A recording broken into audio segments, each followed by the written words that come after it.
sepasang pengantin baru menjalani kehidupan baru yang sangat membahagiakan. Walau belum memiliki rumah sendiri, tetapi mereka hidup bahagia dan rukun bersama mertuanya.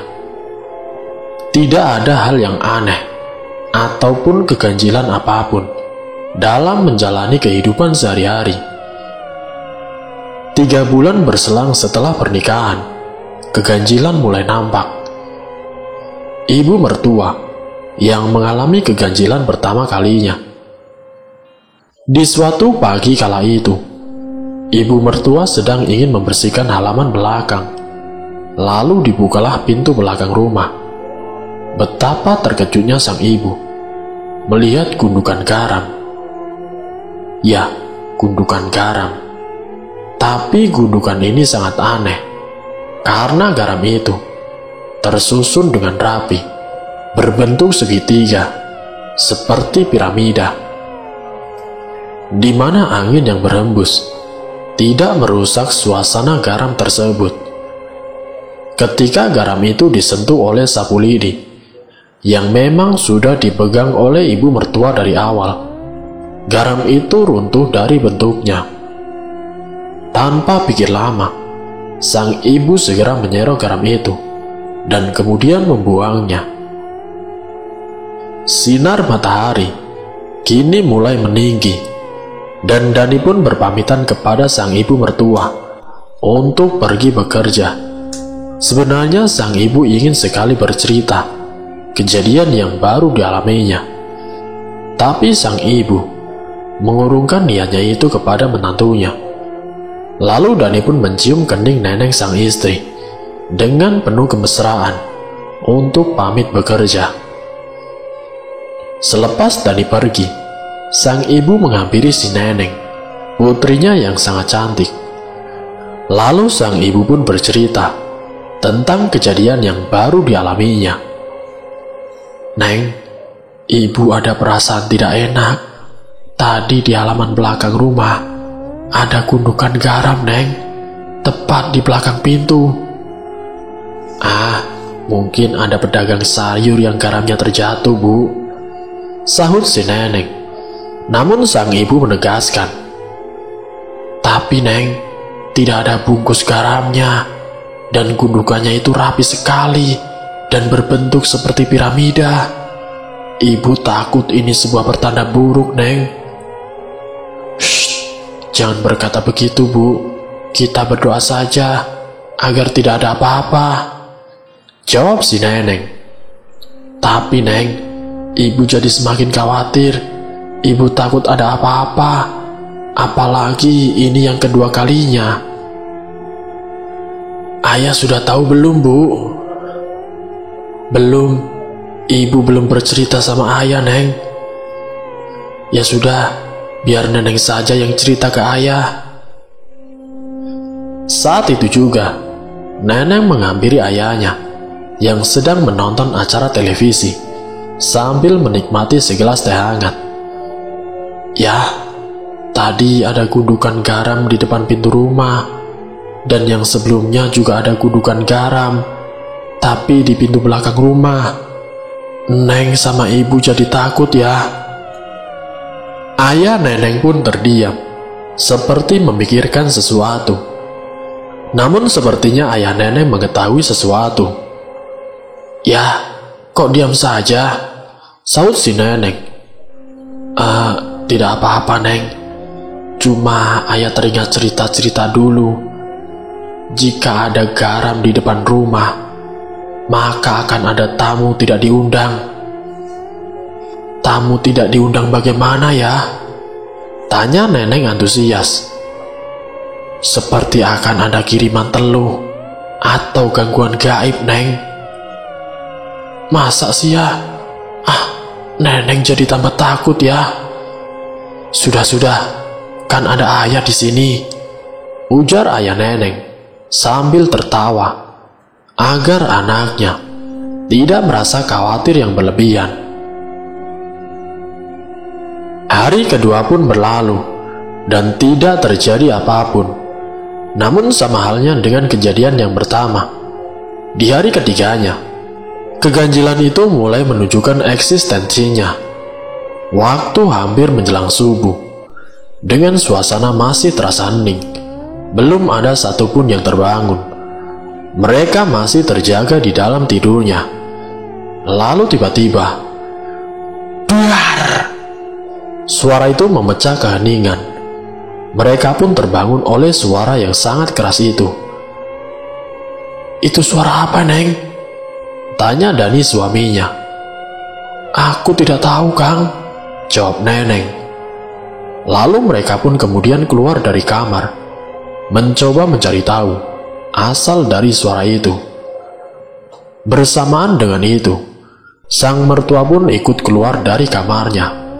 Mereka sama-sama keheranan dan saling menanyakan, "Suara apa itu?"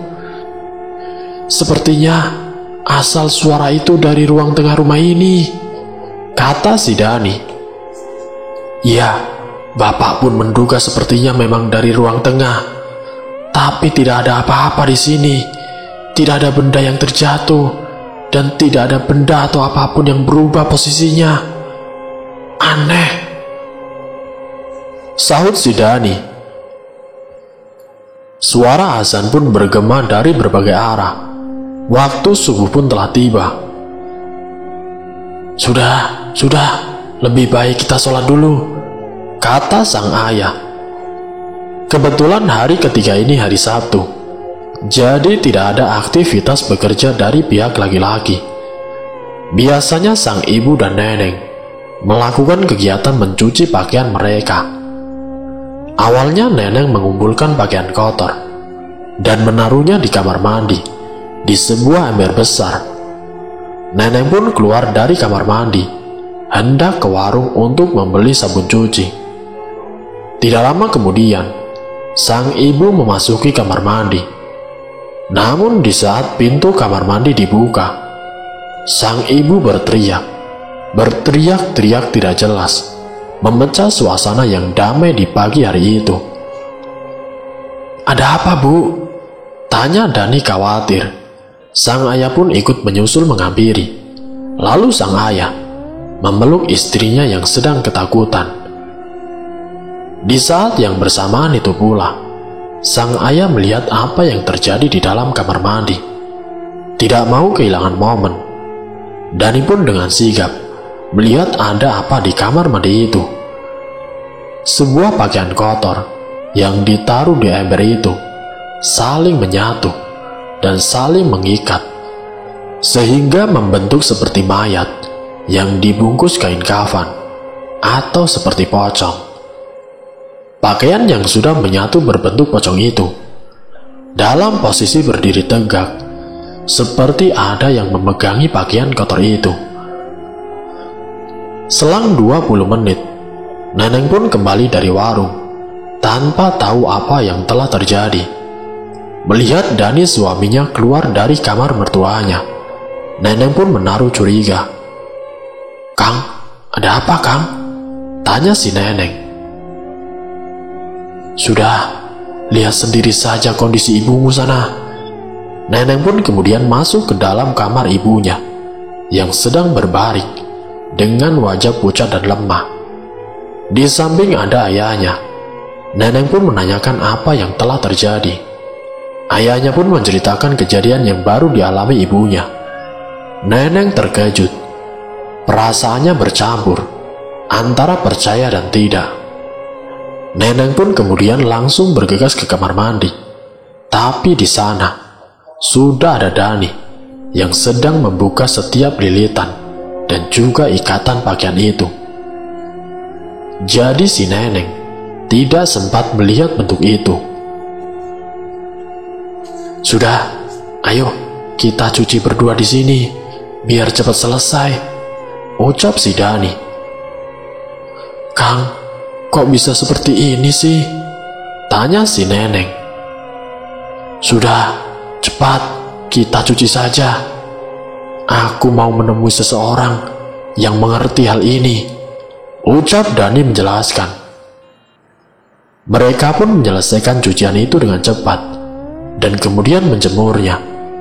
Dani dengan sigap langsung menyalakan sepeda motornya, kemudian pergi menemui orang pintar.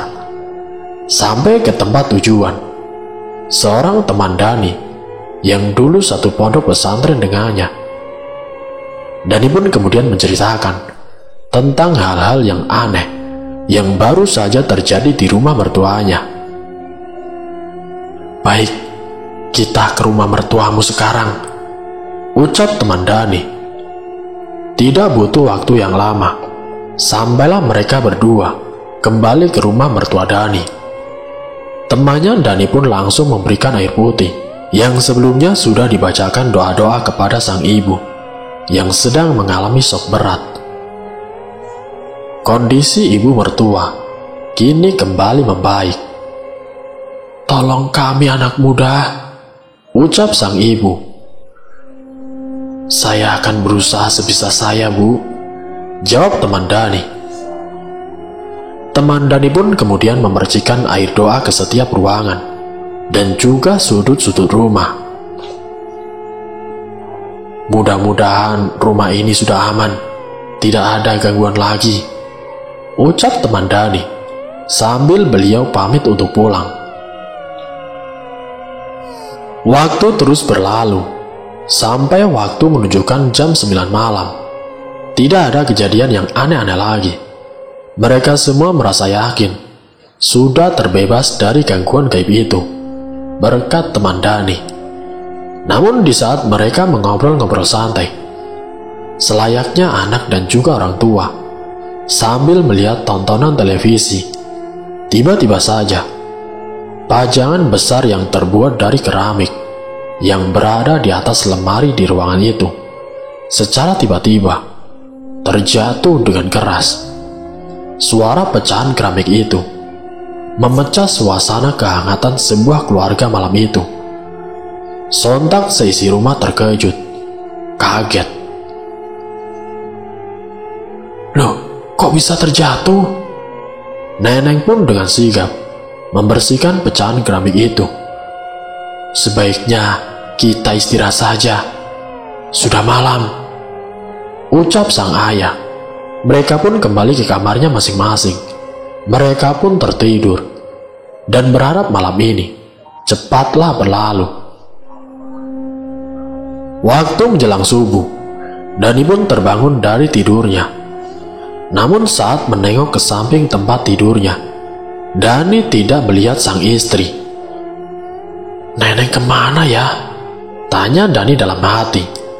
Dani pun mencarinya ke dapur dan juga kamar mandi, tapi tidak menemukan si Neneng. Dani pun melangkah keluar rumah untuk memastikan, tapi pintu rumah terkunci dari dalam, jadi tidak mungkin ada yang keluar jika kunci slot saja terkunci dari dalam. Akhirnya Dani mengetuk pintu kamar mertuanya dan sang ayah membukakan pintunya. "Ada apa, Nak Dani?" tanya sang ayah. "Neneng, Pak, Neneng tidak ada di rumah," jawab si Dani. Ayahnya yang mendengar itu sontak saja terkejut. Lantas mereka pun bergegas mencari si Neneng ke seluruh wilayah di sekitar rumah mertuanya. Waktu sudah menunjukkan pukul 4:30 pagi. Neneng tidak juga ditemukan, dan akhirnya mereka pun kembali ke rumah. Namun tiba-tiba Dani mendengar suara minta tolong ketika Dani telah sampai di depan rumah mertuanya. "Itu suara Neneng, Pak," ucap Dani. "Ayo, cepat buka pintunya," saut sang ayah. Mereka pun bergegas mencari sumber suara. Tapi anehnya, Neneng tidak juga ditemukan. Sampai akhirnya, suara minta tolong itu terdengar kembali. Kali ini mereka bertiga, tatapannya mengarah ke atas atap rumah. Dengan cepat sang ayah mengambil anak tangga untuk bisa naik ke atas atap rumah. Ternyata benar saja, Neneng berada di atas atap rumah. Dengan hati-hati, sang ayah membantu Neneng turun dari atap rumah itu. Neneng pun terus menangis. Walau sudah berhasil turun dari atap rumah, Neneng terus menangis dan tidak mau melepaskan pelukannya dari Dani. Neneng tidak mampu bercerita sepatah kata pun. Waktu itu Neneng tidak mampu bercerita sepatah kata pun. Butuh waktu untuk bisa menenangkan Neneng dari kejadian tersebut. Dani pun berinisiatif melaporkan kejadian ini kepada pihak RT dan tokoh masyarakat sekitar. Dan usulan Dani ini disetujui oleh mertuanya.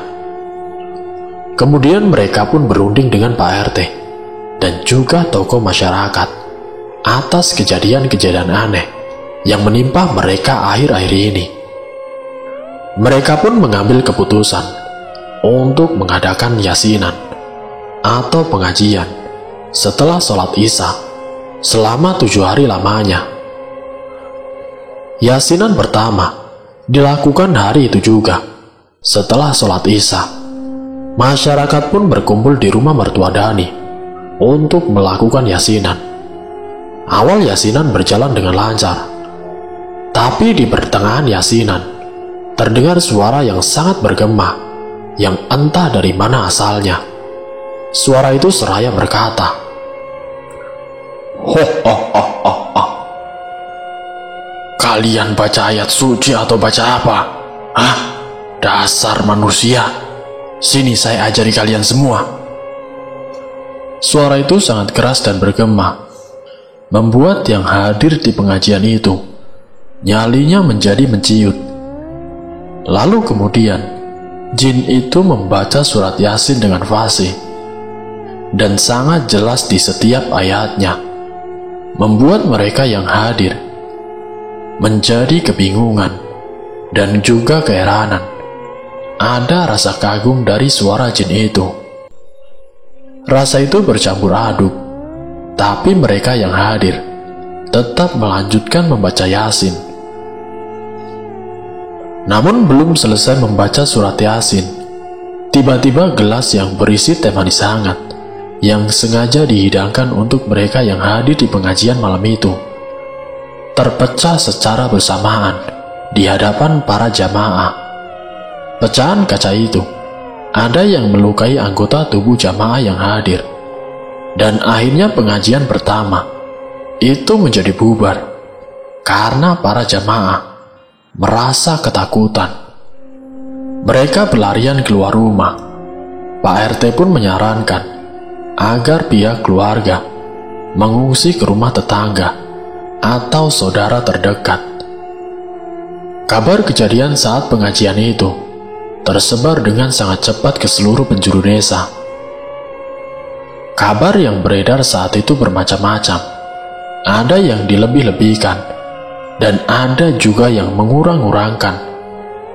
Bahkan ada yang menganggap itu adalah pesugihan dan ada yang menganggap itu adalah jin peliharaan. Neneng selaku pihak keluarga merasa risih mendengar kabar dari berbagai penjuru. Hampir setiap hari, rumah mereka dikepung oleh ribuan massa yang datang karena penasaran. Walau mereka hanya ingin melihat, tetap saja mereka pihak keluarga sangat terganggu oleh banyaknya pertanyaan dari berbagai elemen masyarakat. Sampai kami pihak keluarga, RT, RW, Pak Lurah dan Pak Camat turut berunding akan kejadian itu. Sampai akhirnya pihak kepolisian turut adil dalam menyikapi fenomena yang terjadi itu. Rumah itu kini dijaga ketat oleh pihak kepolisian. Pihak keluarga pun mengungsi ke rumah saudara yang terdekat untuk menghindari fitnah serta gangguan itu sendiri. Waktu pun terus berlalu. Pengajian yang dilakukan selama 7 hari tidak membuahkan hasil. Malah di setiap malam saat pengajian itu berlangsung, selalu ada korban yang terluka dan selalu bertambah banyak. Sampai akhirnya mereka kedatangan tamu dari Jawa. Beliau mengaku sebagai paranormal. Pihak keluarga menolak mereka Tapi mereka bersikeras ingin membantu secara sukarela. Namun pihak keluarga tidak bertanggung jawab jika terjadi hal-hal yang tidak diinginkan, dikarenakan pihak keluarga tidak mengundang mereka. Pada waktu itu, pihak keluarga terheran-heran bagaimana bisa kabar ini bisa sampai ke daerah Jawa. Mereka pun menjawab bahwa seluruh ikatan paranormal dan yang menekuni dunia spiritual telah mendengar kabar tersebut. Jangan kaget jika dalam waktu dekat akan banyak para pelaku spiritual berdatangan kemari, kata mereka. Mereka pun tidak berlama-lama lagi, segera melakukan ritual di dalam rumah. Tidak lupa pihak keluarga dan pihak kepolisian mengawasi. Tidak ada perlawanan yang berarti. Hanya dalam waktu beberapa menit saja, 3 paranormal dari Jawa itu pun muntah darah secara bersamaan.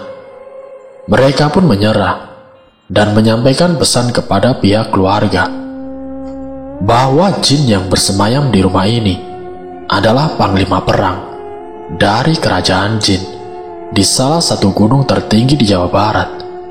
Jin ini sangat sulit untuk dikalahkan karena termasuk jin golongan putih yang beriman kepada Tuhan. Mereka pun akhirnya pamit pulang. Tidak berselang lama, datang kembali seorang ahli spiritual. Kali ini beliau datang dari daerah Banten, yang tentu saja sudah terkenal dengan ilmu kanuraganya. Seseorang yang mengaku ahli spiritual ini meminta izin untuk bisa melakukan penaklukan terhadap jin tersebut. Namun lagi-lagi, pihak keluarga Neneng menolak karena dikhawatirkan akan membahayakan orang itu sendiri. Tapi tetap saja, orang itu bersikeras bahwa dia sanggup untuk menangkap jin itu dan akan beliau bawa pulang ke Banten. Mereka pun pihak keluarga mempersilahkan, tapi dengan perjanjian, kami tidak bertanggung jawab atas apa yang akan terjadi. Beliau pun setuju akan hal itu. Mereka pihak keluarga yang laki-laki dikumpulkan untuk menyaksikan interaktif antara beliau dan jin tersebut. Beliau pun mulai berkomat kamit, lalu mengeluarkan beras ketan yang sudah beliau siapkan sendiri. Beliau pun kemudian melempar beras ketan itu tepat ke arah jin tersebut. Mereka yang berada di dalam ruangan rumah, termasuk Neneng sendiri, melihat keajaiban itu. Mereka semua bisa melihat jin itu dengan sangat jelas. Wujud jin itu bertubuh hitam gelap dengan kain penutup tubuh berwarna hijau dan berselendang putih dipenuhi aksesoris seperti dari akar pepohonan. Berwajah bulat dengan mata berwarna putih yang tidak memiliki bola mata hitam seperti manusia. Dan jin itu berambut api yang berwarna-warni, kuning, hijau, biru, dan kemerahan. Pada waktu itu, tidak ada rasa takut. Mungkin karena banyak yang menyaksikan, jadi tidak terlalu membuat nyali ciut. Beliau pun melanjutkan berkomunikasi dengan jin itu mengenai asal-usul dan kenapa sampai bisa melakukan kejadian ini. Dengan suara yang bergema, jin itu menjawab semua pertanyaan dari sang ahli spiritual. Aku berasal dari sini. Tempatku memang di sini. Kalianlah yang pendatang, dan aku persilakan kalian tinggal di sini. Ujar jin itu. Dengan tatapan jin itu mengarah pada ayah Neneng. Saya memang pergi sudah lama, karena saya mendapatkan tugas perang dari raja kami. Setelah saya selesai dengan tugas itu, saya pun kembali ke rumah ini. Saya merasa sakit hati karena laki-laki itu. Jin itu tangannya menunjuk ke arah Dani. "Dia telah menikahi Neneng, seorang anak perempuan yang sudah sangat aku sayangi sejak kecil." Lalu kemudian, paranormal pun meminta agar jin tersebut melupakan si Neneng karena sudah menjadi milik Dani. Namun jin tersebut langsung melirik kepada sang ahli spiritual, dan tangan jin itu menyambar dada sang ahli spiritual hingga akhirnya terlempar ke arah lemari, dan lemari itu pun jatuh menimpa beliau. Jin itu pun menghilang kembali, entah kemana. Mereka semua kaget dan shock melihat kejadian yang sangat cepat itu.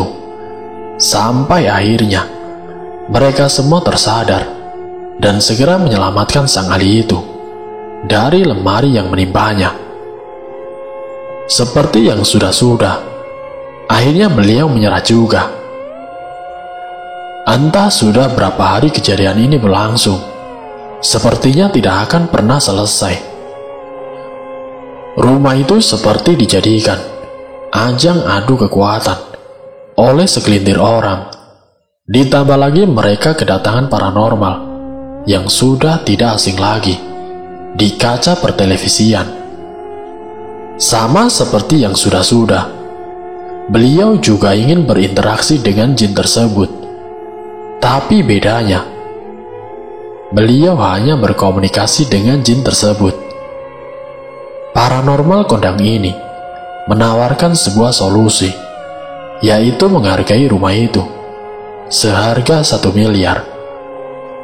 Penawaran yang menarik tentunya, akan tetapi mereka pihak keluarga tidak bersedia melepas rumah itu jika nantinya akan digunakan untuk hal-hal yang tidak baik. Penawaran pun naik menjadi 3 miliar untuk sebuah rumah yang hanya bisa dilalui 1 sepeda motor saja. Namun ayahnya Neneng tetap pada pendirian di awal jika tidak ingin menjual berapapun harganya. Paranormal kondang itu akhirnya menerima keputusan itu. Beliau pun pamit pergi. Tapi sebelum itu, dia mengatakan, jika jin tersebut tidak bisa dikalahkan, kalian akan menyesali penawaran ini. Waktu terus berlalu, kerugian pun terus bertambah banyak. Dani pun tidak tinggal diam. Dia nyalakan motor dan bergegas untuk pergi. Dani pergi ke tempat di mana dia menempa ilmu, yaitu pesantren. Di sana beliau bercerita panjang lebar tentang semua yang terjadi. Gurunya terdiam, matanya seperti menerawang. Jin itu seiman dengan kita. Tentu saja dia berdoa kepada Sang Maha Pencipta yang sama, ucap gurunya. Dani pun terkejut mendengar ucapan gurunya itu. Sepertinya beliau sudah mengetahui jin tersebut. Apa yang harus saya lakukan, guru? Gurunya terdiam, lalu berkata, jin itu sudah sangat marah karena perlakuan kalian yang ingin mengusir dan membunuh jin tersebut. Sebenarnya sakit hati dia akan hilang dengan sendirinya. Gangguan itu hanya luapan kekecewaannya saja. Tapi lambat laun, dia akan menerima hal itu. Sejatinya jin tersebut menyadari perbedaannya. Tidak ada cara lain, kita harus menghadapinya. Salah satu harus ada yang tewas. Pertanyaannya, siapa yang mau bertarung habis-habisan dengan jin tersebut? Tapi guru, bagaimana bisa manusia bertarung dengan jin, dan bagaimana cara melawannya? Tunggu sebentar, Nak Dani. Sang guru keluar dari ruangan dan melangkahkan kakinya ke rimbunan pepohonan. Tidak berselang lama, sang guru pun kembali ke ruangan. Tugasmu, carikan saja orang yang bersedia bertarung dengan jin itu. Tapi ingat, salah satu akan ada yang tewas. Jika kita menang, jin itu akan tewas. Dan jika kita kalah, orang yang bertarung itu akan tewas. Syarat yang berat bagi Dani. Dani pun akhirnya pamit untuk pulang. Di perjalanan Dani terus memikirkan hal tersebut. Dani terus bertanya-tanya, siapa yang bersedia melakukan itu? Akhirnya Dani sendirilah yang bersedia melakukan itu semua. Tekadnya sudah bulat. Jika jin tersebut ingin memiliki istriku, dia harus langkahi dulu mayatku. Singkat ceritanya, Dani pun menghubungi gurunya di pondok. Dan gurunya pun datang dengan 14 guru lainnya. Apakah kau benar-benar sudah siap, Dani? Biar saya jelaskan dulu sebelum ini dimulai. Kau akan dirasuki oleh jin yang sangat kuat. Jin ini berasal dari penunggu pondok, yang dahulunya jin kafir yang berhasil ditaklukkan oleh ajengan pendiri pondok pesantren tempatmu menimba ilmu ini. Dahulu jin yang mengamuk di rumah mertuamu ini pernah membantu ajengan guru besar kami dalam menaklukkan jin kafir itu. Jadi secara tidak langsung, jin ini pernah berhadapan dengan jin tersebut. Tetapi jin ini tidak mau mengorbankan dirinya. Jadi dia akan menumpang pada tubuh orang yang bersedia tewas dalam pertarungan ini. Mereka para keluarga dan saudara sebenarnya menolak keinginan Dani untuk menjadi wadah dari pertarungan sesama jin. Terlebih lagi sang istri, yaitu si Neneng, sangat khawatir akan segala resiko yang akan terjadi. Akan tetapi, tekad Dani sudah bulat. Tindakan jin tersebut sudah di luar batas, dan harga diri sebagai suami Neneng sudah dihinakan oleh jin tersebut. Akhirnya mereka pun mengizinkan tekad Dani. Proses ritual pun dilakukan. 7 orang berdiri di setiap sudut rumah untuk membuat benteng gaib, agar jin yang di dalam tidak bisa keluar dan jin yang di luar tidak bisa masuk. Mengingat jin tersebut adalah panglima perang, pasti punya banyak pasukan jin. Dani pun kemudian bersiap untuk melakukan ritual. Dani bersila di halaman luar rumah, sementara 7 guru yang lainnya bersiap memanggil jin yang bersemayam di pondok. Ketujuh orang itu bersila mengelilingi si Dani, sedangkan guru besarnya berada tepat di hadapan si Dani. Tidak lama ketujuh guru itu yang sedari tadi bersila kini berdiri secara serentak. Tangan mereka semua mengangkat ke atas, seperti menahan sesuatu yang sangat berat. Lalu mereka semua seperti melemparkan sesuatu secara bersamaan ke arah tubuh Dani. Seketika itu pula, Dani terpental ke arah depan dengan posisi tengkurap. Tidak lama Dani pun mulai bangkit dengan wajah yang aneh.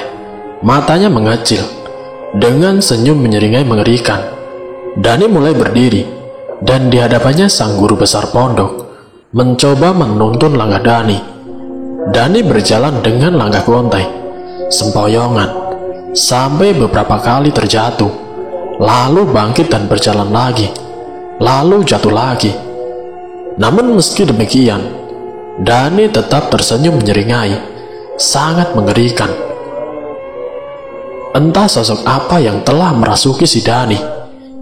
Dani terus dituntun oleh sang guru, seolah-olah makhluk yang merasuki Dani begitu patuh padanya. Sampailah ke depan pintu rumah. Sang guru menggerakkan tangannya, seperti membuka sesuatu yang entah apa itu. Lalu sang guru besar membuka pintu rumah lebar-lebar, dan secara tiba-tiba Dani melompat dari luar pintu rumah, masuk ke dalam. Dani pun melompat masuk, dan pintu rumah pun tertutup dengan sendirinya. Seiring dengan itu, seluruh kaca jendela rumah pecah secara bersamaan. Teriakan dari dalam rumah saling bergantian. Teriakan yang satu melengking dan teriakan yang lainnya bergema. Sepertinya suara yang bergema itu sudah tidak asing lagi. Genteng rumah pecah satu persatu seperti petasan yang meledak. Dar, dar, dar. Suara benda terjatuh. Perabot dapur seperti terbanting. Orang-orang yang ketika itu berada di luar rumah merasakan kengerian yang sangat begitu dahsyat. Terbesit di pikiran, apakah Dani akan selamat dari kengerian itu? Satu persatu 7 orang yang berada di luar rumah, yang telah membuat benteng rumah, tumbang seketika. Mereka menjadi semakin khawatir dengan kondisi Dani di dalam rumah. Akhirnya pintu rumah pun terbuka dengan sendirinya, tapi tidak terlihat Dani ada di sana. Sang guru besar pun masuk ke dalam rumah. Tidak ada yang berani masuk untuk memastikan selain beliau. Tidak lama sang guru besar pun keluar, memberitahu pihak keluarga bahwa Dani baik-baik saja. Dia pingsan dan butuh bantuan medis. Neneng yang mendengar hal itu langsung sigap untuk menolong si Dani. Neneng melihat tubuh Dani penuh dengan darah dan Dani pun masih bernafas. Ayahnya Neneng pun menggotong si Dani dengan dibantu saudara yang lainnya untuk dibawa ke rumah sakit terdekat. Dani tidak sadar diri sampai 2 hari, tapi syukurlah Dani bisa selamat. Setelah peristiwa itu, kini tidak ada lagi gangguan gaib sampai dengan hari ini. Dani dan juga istrinya si Neneng kini sudah punya rumah sendiri dan kini sudah dikaruniai seorang anak. Semoga dari kisah ini kita dapat mengambil hikmah dan juga pelajarannya. Wassalamualaikum warahmatullahi wabarakatuh.